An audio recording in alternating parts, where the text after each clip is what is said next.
From Girl Friday to 5,000 employees in communities all across the country, impacting 10 million households. Today we are talking to Kirstine Stewart, the former Executive Vice President of CBC.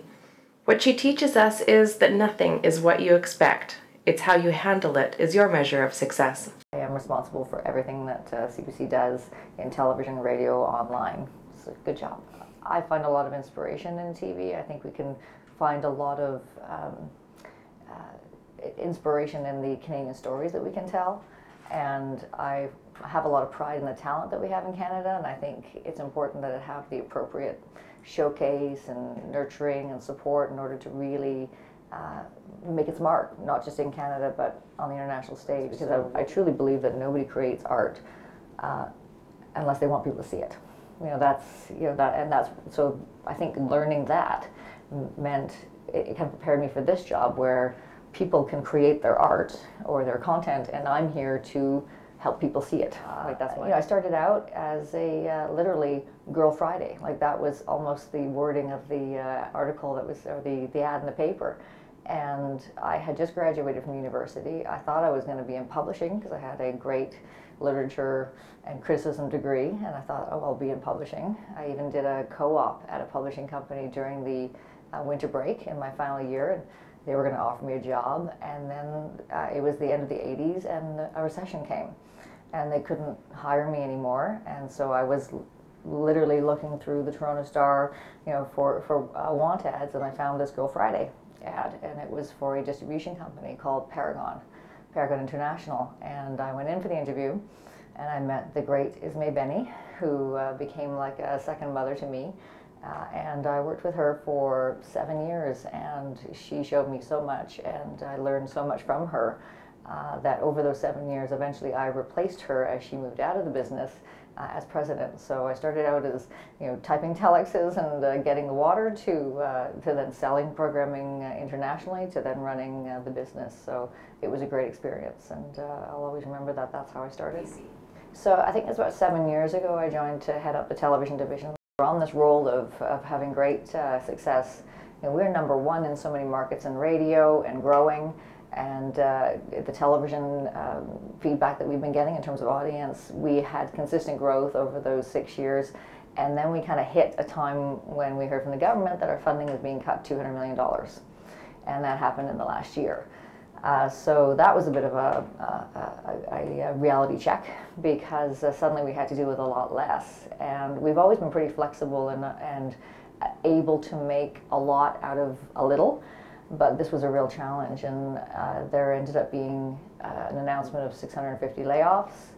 The amount of programming we've had to cut back is about 200 hours of programming, and that affects another 750 jobs outside of the CBC with independent producers, which is quite devastating because there's not that many who actually commission with the independent community. You couldn't look at it as how do we bear these cuts and how do we get through the other side. It's more, what are we going to look like after the cuts, and how are we going to then deliver what we need to Canadians?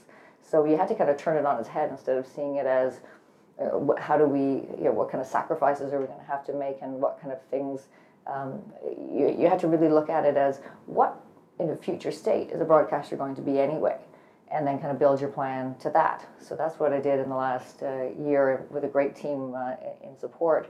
And because of that, we were able to launch things like CBC Hamilton, which is the first all-digital station in Canada. So it's audio, video, online. You can get everything from your weather to your local community information to, it's fabulous. It's got 5 people, 3 of whom are journalists.